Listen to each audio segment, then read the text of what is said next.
of that wonderful phrase. To hear those three little words, that's all I'd live for the rest of my days. And what I feel in my heart, they tell sincerely. No other words can tell it half so clearly. Three little words, 8 little letters that simply mean I love you.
Welcome to Birdland. We're so happy you're here. I'm so happy these guys are here. They finally, everyone's kind of dug out of all the snow. You know, some of our glass guys straggled in last night. But anyway, we're the Nighthawks, music of the 1920s and 30s. And I'm your band leader for this segment. My name is Vince Giordano. Thank you. We have a great audience here tonight at Birdland, West 44th Street. And we have a great audience out there on the internet that is tuning into our nice live stream broadcast. I'd like to use both words. And in case you want to invite any of your friends, you folks in the audience, you folks, it's called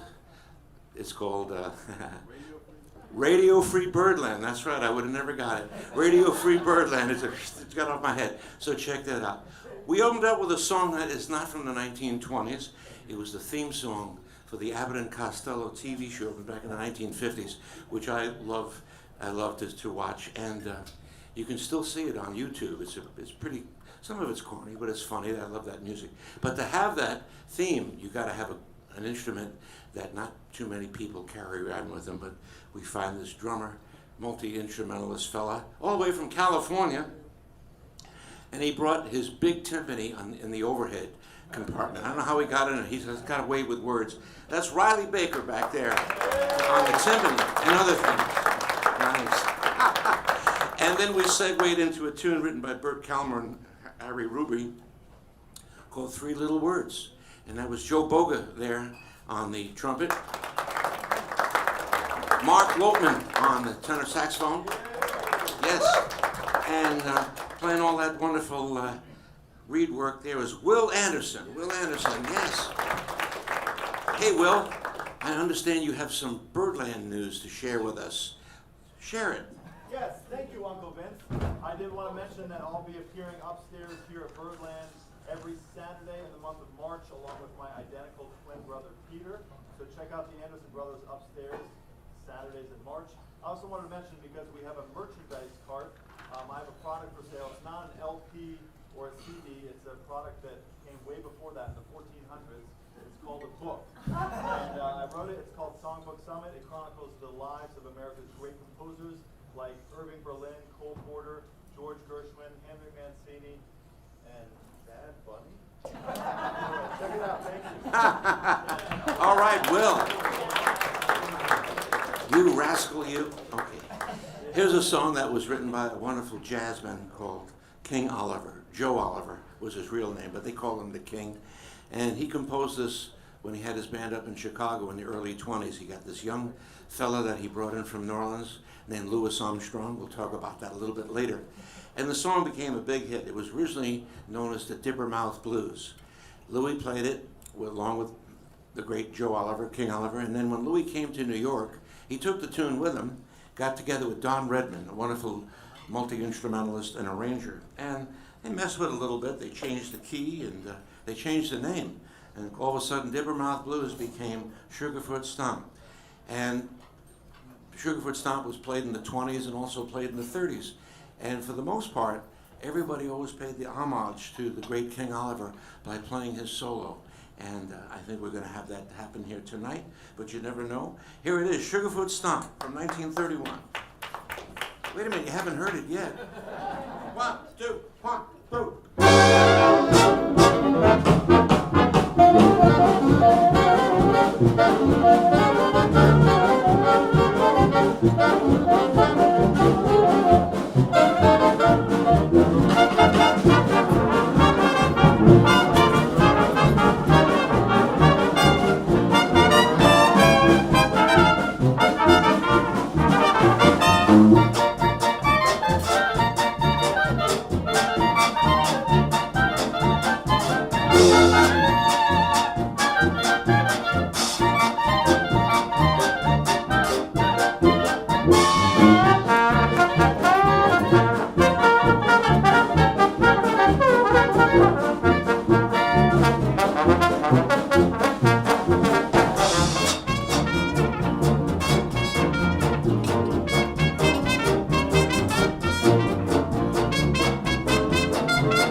Sugarfoot Stomp. Playing that wonderful trumpet solo. We have a guest here with us tonight who's played with us often, and we'd love to have him when he always comes back. That's Mike Davis. Mike Davis. Yay!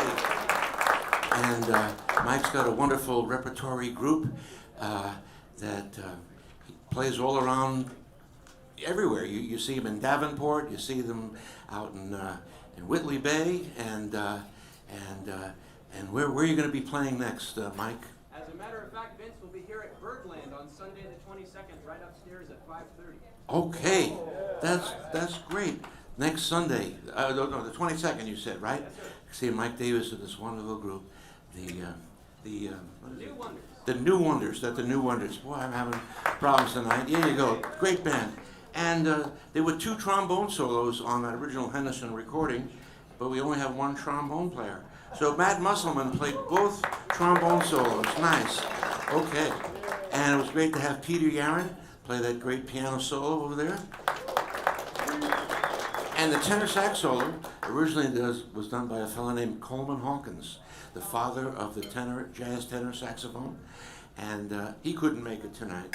So that was Mark Lopman. Mark Lopman played that wonderful solo. Yowza. Speaking of Mark Lopman, here's an arrangement that he took off the record for us a few years ago. It's a tune written by two wonderful composers, Donald Haywood and Will Marion Cook. They were black writers, and they wrote for a show called Africana. And in the show starred this great lady named Ethel Waters. Ethel Waters is my favorite female singer of all time.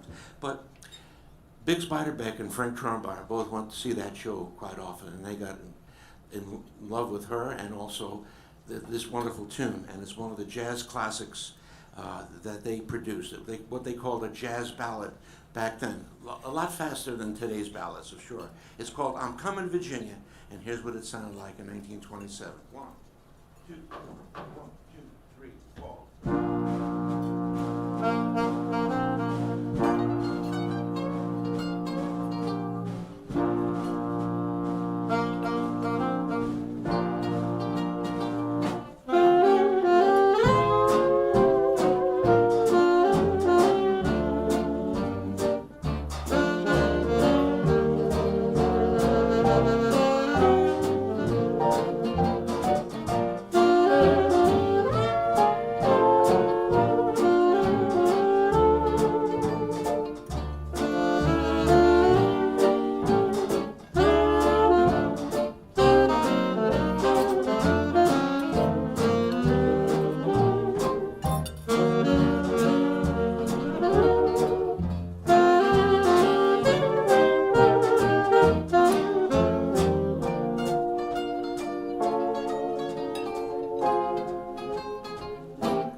Davis playing that wonderful Bix cornet solo. And let's see, we had Dan Pearson playing the Frankie Trombard solo. Hey, that was supposed to be on C Melody. Where's your C Melody sax tonight? Did you forget it? Oh man, that's okay. That's 2 Nighthawks demerits, but it's okay. It's all right. It's all right. I'll make you listen to the CD again. And good to have those wonderful guitar licks that were originally done by a fella from Philadelphia. His real name was Salvador Massaro, but he changed his name to Eddie Lang. Eddie Lang. I should change my name to Eddie Lang. It's a lot easier to get on the label. But anyway, he was the father of the jazz guitar, supposedly, and that was Devin Cortan playing that great.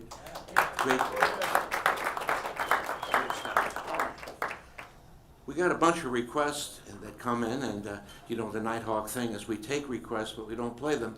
But eventually we get to them. This is a fella that hears us online on our little live stream every week. He says, "Hey, could you play the King Oliver Mule Face Blues?" And I said, "Why, sure we can. We just happen to have it in the book." This is sort of at the end of King Oliver's recording career, about 1930 or so. I happen to know and work with the drummer that worked on this recording, a guy named Freddie Moore, and he told me a lot of great stories with King Oliver, which I'm not going to tell you now because people say I talk too much. But come ask me sometimes and I'll tell you some stories that are just mind-boggling. Anyway, here it is. It's called The Mule Face Blues, written by King Oliver and his nephew, Dave Nelson, who was also a great trumpet player. 1, 2, 1, 2.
Blues from 1930. Mike Davis there on the trumpet, and Mark Lopman on the tenor, Matt Musselman on the trombone, and let's see, hard to remember everybody that was soloing there. Will Anderson, I guess, on the alto. Nice. All right. Now here's a very strange little tune that we picked up over the years, and written by a wonderful band leader named Louis Russell. Louis Russell had probably one of the greatest bands in the 20s and 30s, but people don't remember him too much because he didn't get the publicity that a lot of the other bands like Duke Ellington or Cab Calloway. He was a piano player that just happened to hire great musicians like Henry Red Allen and J.C. Higginbottom on the trombone, and Pops Forster sometimes played the aluminum bass for him. I try to follow in those footsteps, which are pretty big feat to follow. and he played the piano, and he had a wonderful New Orleans drummer named Paul Barberin. And this is a very strange little tune here that he put together. It's called The New Call of the Freaks. And one more thing that Louis Russell did, by the way, he has a daughter, and his daughter is one of the great singers of all time. Her name is Catherine Russell. Yeah. And she's playing upstairs right today, and she's going to be here. I think is it a bunch of days, right? All week. So you got to catch her. She is amazing. She's won all kinds of awards. She's sang with everybody, and she's just touring all over the place. I get exhausted just looking at her schedule, you know. And she's going to town. All right, here it is, The New Call of the Freaks, and there's a part for you all to sing along to. It's a nice part to sing along to, particularly at the holiday table. 2, 1, 2, 3, 4.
The garbage man. In the morning, stick out your can. Here comes the garbage man. In the evening, stick out your can. Here comes the garbage man. Come on now.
Tune. He wrote scads of wonderful tunes. In fact, that tune shows up in a Betty Boop cartoon, where Betty Boop and Bimbo start, going up and down and saying, "Stick out your can, here comes the garbage man." Bimbo plays the garbage man, and Betty Boop keeps losing her clothes. But anyway, so it's pretty out there. But hey, 1930, what can I tell you?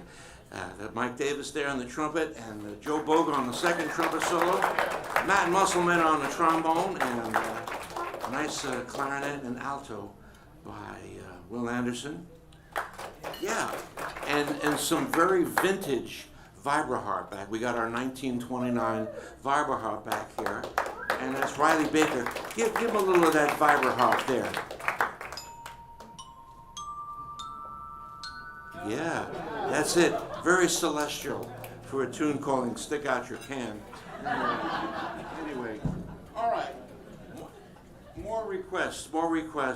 This comes from a good friend of mine, a guy on the West Coast, Sherwin Dunner, who's a great record collector, and he got us involved with that film called Ghost World many years ago.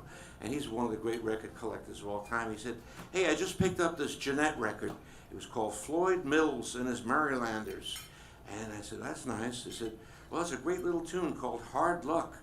And do you have the chart?" And I said, "We have the chart." And it's okay. So I brought it in tonight, and we're going to try it. And Floyd Mills, in 1929, went to Richmond, Virginia, to make this Jeanette recording. Here's some brass parts. And Les Brown was in the band, who later became the band renowned. He played the clarinet solo. And here's some reed parts for you guys. All right. Most of them got there. Okay. That's it. All right. Okay. Here's that. Are you ready? Oh man, that one definitely went in the wrong place. I'm sorry, guys. Sometimes it works and sometimes it doesn't. Here it is, Hard Luck, and it's written by a trumpet guy by the name of Al Thu. And I did some research. He led the original Ramblers up in Rochester, New York. So if anybody's in Rochester, New York, listening in and has Al Thu's collection, call me, collect. Okay, here it is, Hard Luck. Everybody, good luck, everybody. 1, 2, 1, 2.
We have to be one of the few bands on West 44th Street playing that tune tonight.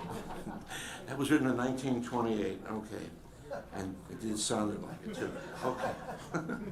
Here's a good one that Vic Spiderbeck played on when he was with the Paul Whiteman Band back in 1928. And it was arranged by a fella that I knew really well, a wonderful arranger named Bill Chalice, who was good friends with Vic Spiderbeck. Worked with the Gold Cat Band, later with Artie Shaw and the Casaloma. Even did work with Fletcher Henderson, and and Glenn Miller.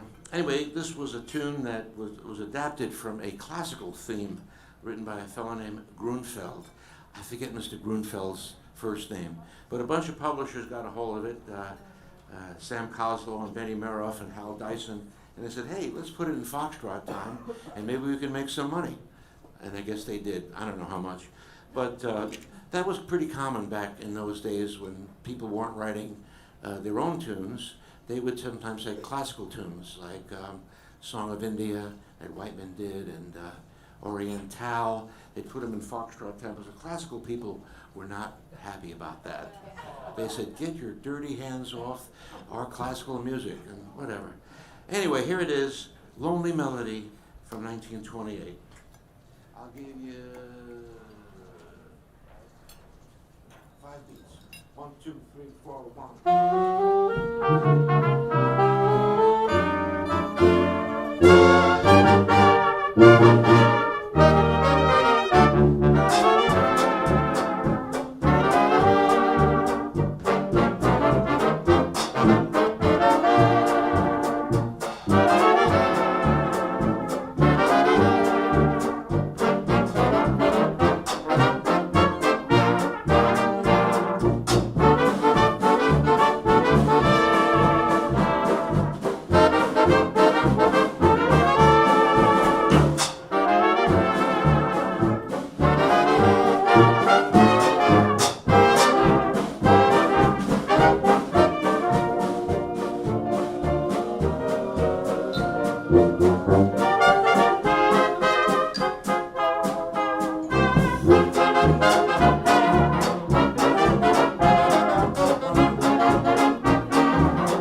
Lonely Melody. Here's a little tune. Let's see how we doing. We're doing pretty good. How you guys doing? All right? Yeah. Okay. Just want to check. And how about you people out there? You doing okay in the audience and the internet? I hope so. We can't hear you. That's good. Okay. Time for another beer. Okay. Go to the fridge. All right. Here's a tune that Fletcher Henderson recorded twice that I know of. Once in 1924 and once in 1934, like a decade apart. I don't know why he chose to do that, but he did. Probably money, you know. You see the publisher say, hey, record our tune. It's written by two guys from St. Louis, Gene Rodemick and Larry Conley.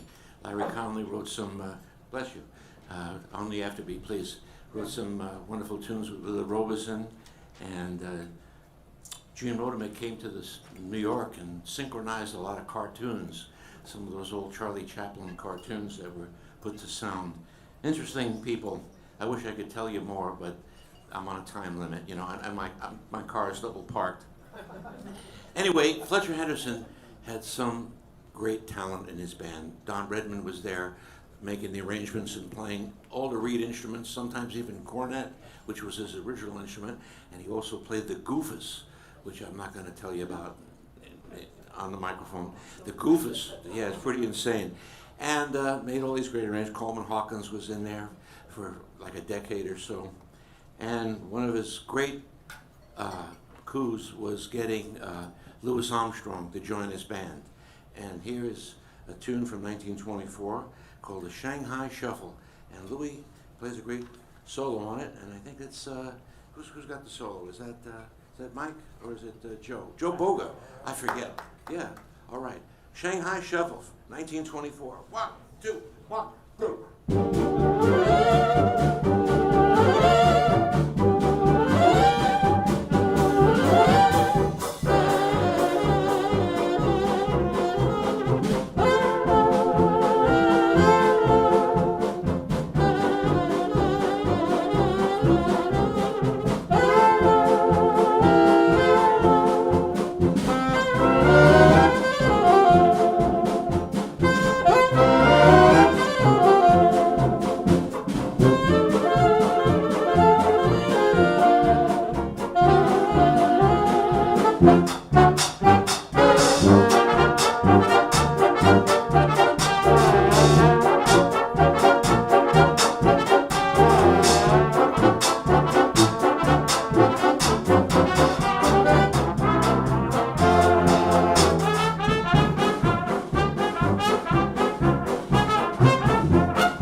Shanghai Shuffle. Well, in 1924. Woo! That was transcribed by Mark Lopin. Mark Lopin there on the sax, and that was Joe Boga playing the Louis Armstrong solo. Nice. Hey, speaking of Louis Armstrong, oh, a little bit of Matt Musselman there on the trombone. I forget. We're gonna play a Louis Armstrong feature. We do this song every show because we love Louis Armstrong. Now, do you folks know who Louis Armstrong is or was? There you go. I mean, he's not with us physically, but he's sure in our hearts and our minds. We love his music and everything that he stood for. He was a mighty, mighty great person and jazz pioneer. Ricky Riccardi's. How many books has Ricky written so far about? 3. 3 so far? Okay. He's probably going to write 2 or 3 more. Check out all those wonderful things that Ricky Riccardi's doing. And another thing for you to check out is for you to go to this place called the Louis Armstrong House Museum. It's in Queens. Has anybody been out there? All right. Hey, all right. It's a fantastic place. And to see where Louis worked and played and ultimately passed, but he still lives there, and his pictures and recordings, and they have a little sound bites that Louis welcomes you, and then there's a big archive next to his house.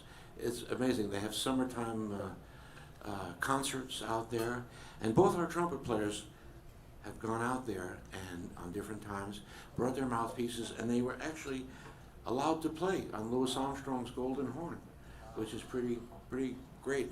I think they got a little DNA there too.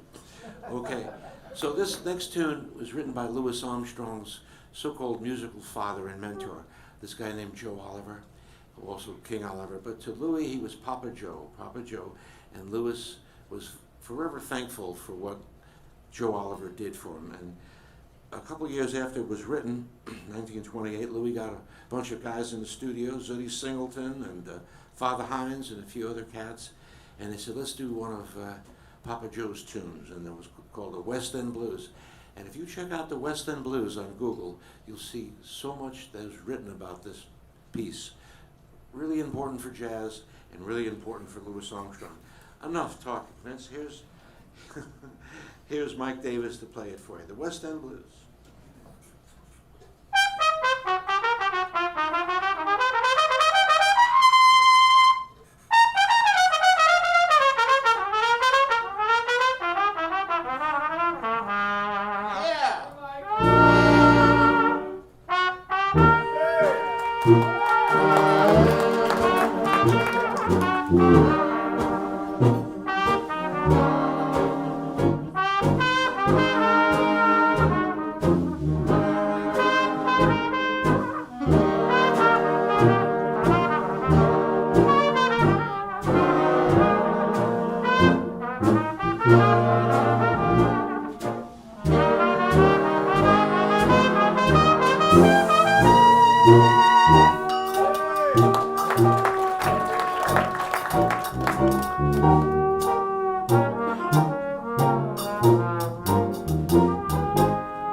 Doing Earl Father Hines' solo. Come on, give him a nice hand. All right, Mike.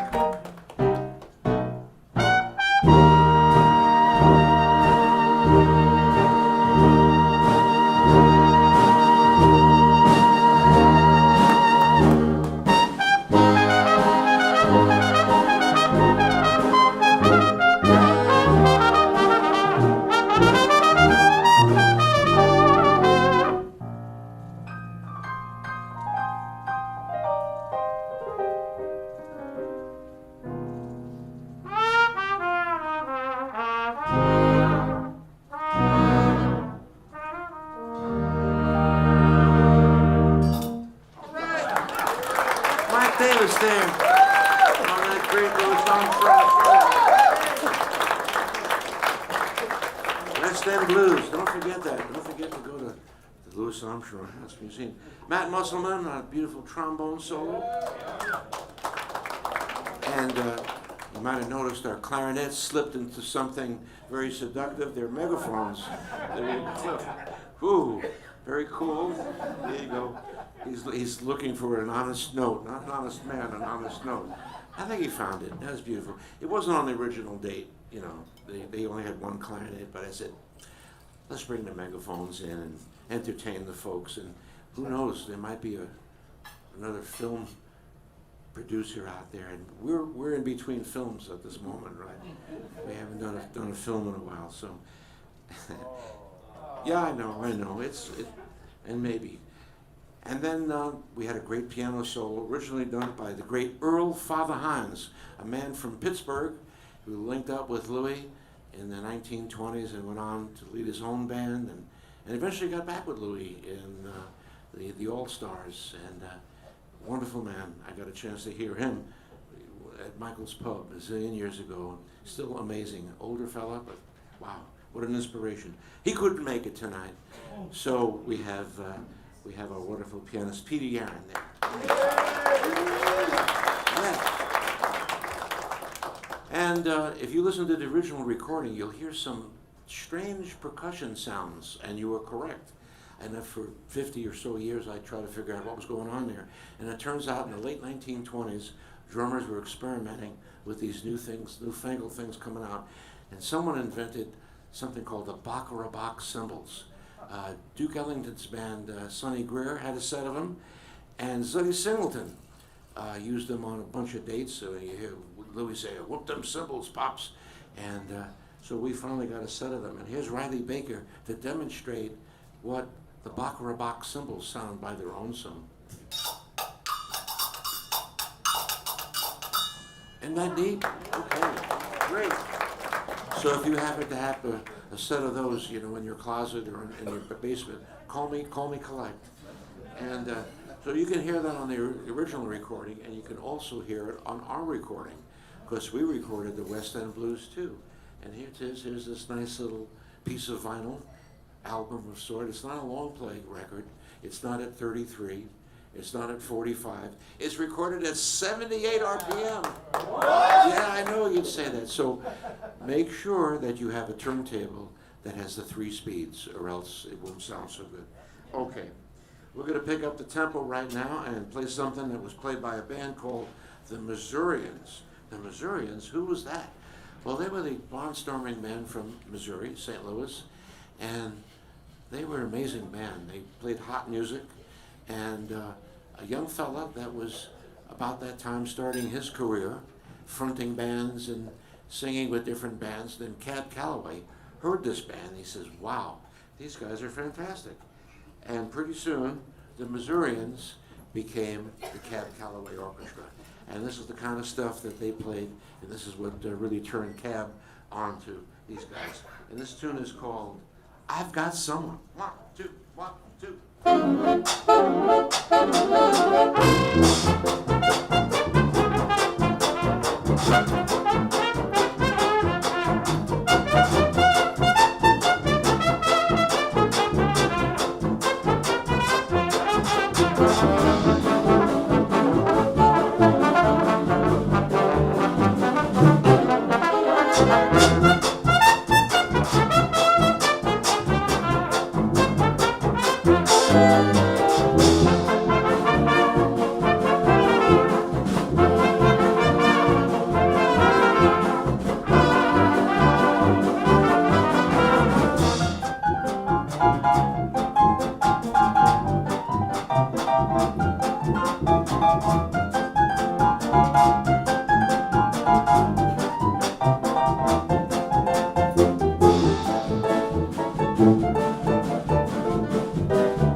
bands we have tonight. I like this stuff. Joe Boga there on the trumpet, Mark Lopin on the tenor, and let's see, that's Will Anderson, yeah.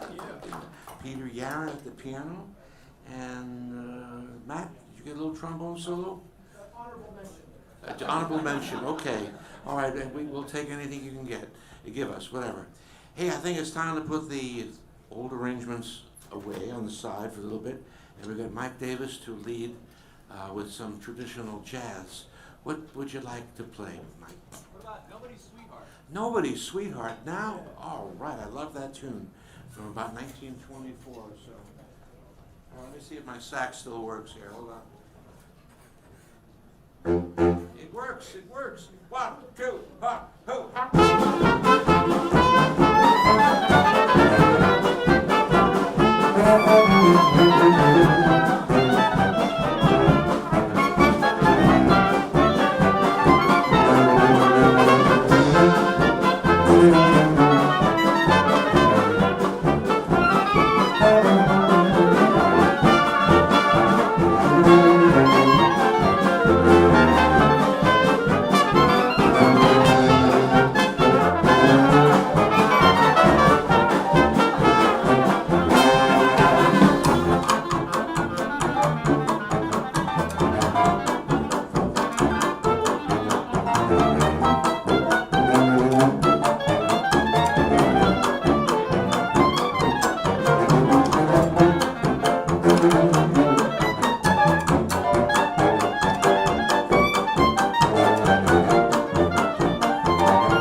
Riley Baker.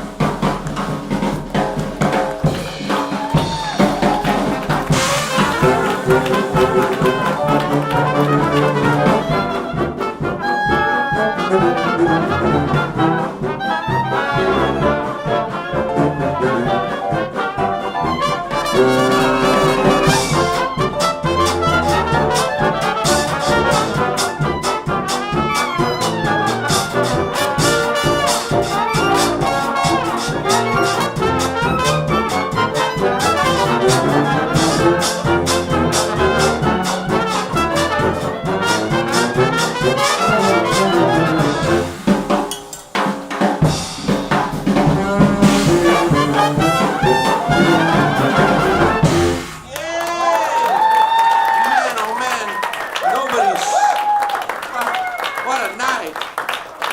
Nobody's sweetheart now. Will Anderson there on the clarinet, and Mike Davis playing some trumpet. Woo, yeah. Matt Musselman on the trombone. Nice to get a big full solo on the banjo by Devin Cortan. Nice. And then these guys start switching it up over here. Peter Yaron, who you've been hearing playing wonderful piano, he switched over to the celeste, a nice little tinkly instrument used mostly in classical music, but occasionally Fats Waller and Arthur Shutt and Lenny Hayton, and who else played the celeste? Don Redman. So play a little celeste for them there, Peter Yaron. Oh yeah, nice. Ooh, yeah. Yeah, we play little classical things. Then our man on sax and violin decided that he was going to change up a little bit and play the phono fiddle, the Stroh violin, the violin with the horn. That's Rob Hecht playing some nice phono fiddle. Yeah, man. We have a wonderful magazine which I want to tell you all about, you folks here and that are in our audience tonight and our audience online. It's called Syncopated Times. And if you want to learn about who's playing this kind of music today, this is probably the only place to read about it. I mean, you could read it, you can get it online too, but I like the physical copy. I like the, yeah. Anyway, we have a bunch of free copies over there. And so take it, and there's some great reviews in here, ragtime, early jazz, early swing, all that kind of good stuff. Now on the cover is the guy who regularly plays with us, who took a night off. I think he got a better paying job, but that's okay, you know. That's Andy Stein with his phone fill, yeah. But Rob Hecht, you did good. Have you read the story yet, the Andy Stein story? It's everything you want to know about Andy Stein. If you hang in there, I'll get you're on the cover too. Okay, whatever. Okay, so there it is, Syncopated Times. Nice. Oh, and inside the Syncopated Times is our little card, and this card tells about us being at Birdland here. 2 shows on Monday and 2 shows on Tuesday, and the wonderful live stream is happening right now, 5:30, Radio Free Birdland. So this is a little card, and I want to give each and every one of you one of these cards as a reminder, and I think it might be worth something in about 50 years or not. Anyway, as I always say, I thank the one person that applauded my struggling here on the saxophone, the bass saxophone back here. And thank you, there it is, the one person, the sound of one hand clapping. And we always say in the Nighthawks, the more you drink, the better it sounds. And the more I drink, the better I think it sounds. Let me try. How sweet it is. Okay. And our final soloist for that little segment is a young fellow all the way from California who's not only great on the upright string bass, he's a marvelous trombonist, and here he is playing drums, and he's only 25 years old. It's Riley Baker. Yeah, man. Wow. Okay. And you see him, he's been coming into some of the jam sessions around Mona's, and I follow you online. I look for you. Hey, there he is there. Now what's he playing? Okay, good. The future of early jazz is in good hands with this man, Riley Baker. That's what we need. Okay. Well, our pianist, Peter Yaron, kind of forfeited his piano solo to play on that last number, so we're going to give him, and he went to play the celeste, so we're going to give him a chance to play a piano solo by himself. What do you want to play there, Peter? I'd like to play Every Now and Then, that Teddy Wilson recorded. Oh, yeah. Is it Teddy? I sound like Will Friedwald. Oh, yeah. Will, you're not here tonight, are you? Oh, yeah. Okay, no, that's Will Anderson. I'm telling Will Friedwald. Different Will. Where there's a will, there's a way. All right, Every Now and Then, and played by the great pianist Teddy Wilson. Take it away.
last few weeks, I'm going through my collection at home, and a lot of crazy music that I never played, and I hope to get a chance to play some of it before I go to that big bandstand in the sky. And I noticed this little tune that was interesting. It was called Red Pepper. Red Pepper, and I said, wow, what the heck's this about? And look at the two composers, and it's two fellows that you've never heard of. Charles, bless you again, my son, Charles Raymond and Elwood M. Wilson. And both of these guys had collaborated with Jelly Roll Morton to do something called the Windy City Stomp for the Denton Haskins Company. So I played it down. It doesn't sound like anything that Jelly would have been associated with it, but I said Red Pepper, and he had the red peppers. So we're going to give it a try out here, Red Pepper. And I looked through all the discographies, and it turns out this was never recorded. And maybe after you hear it, you'll understand why. But anyway, so we'll see. I don't know. Here's some saxophone parts. Nice. He's getting better, and I'm getting better too. Practice makes better. Oh, you all right? Okay. You got a little paper. You get a paper cut here. Here we go. Here we go. All right. So let's see what this sounds like. Red Pepper by Charles Raymond and Elwood M. Wilson, 1928. Okay. Look it over. Pray. Okay. So there's 2 beats in the beginning, so I'm going to give you 6 beats. 1, 2, 3, 4, 1, 2. Okay? All right, here you go. Good luck. 1, 2, 3, 4, 1, 2.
Interesting.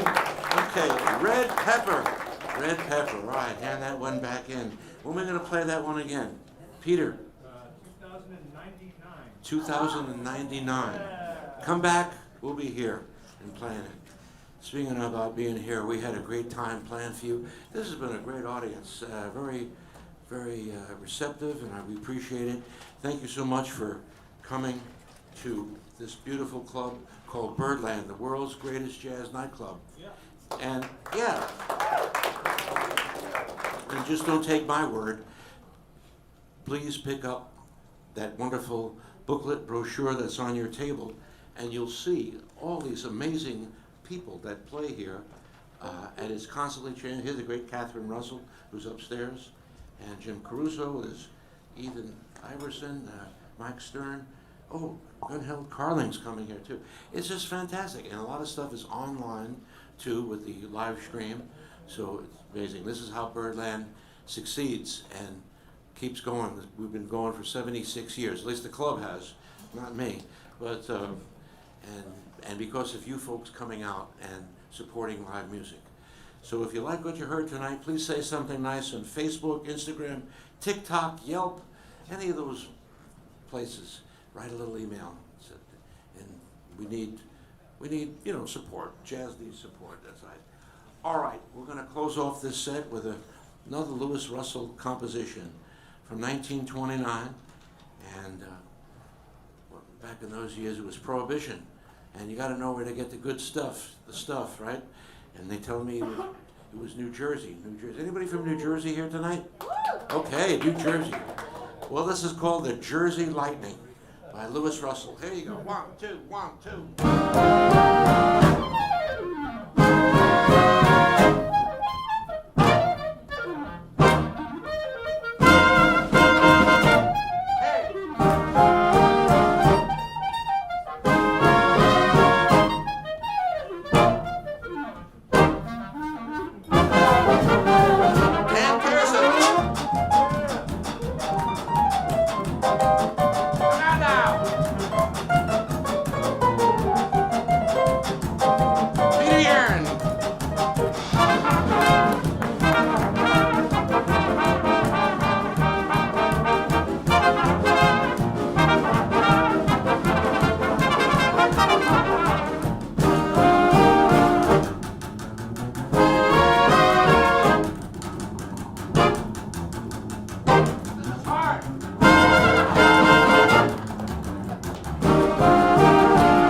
Visit with Carol at our CD cart.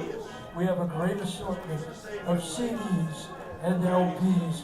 We also have Will Anderson's wonderful book. For those of you leaving, we want to thank you for joining us and arrive home safely.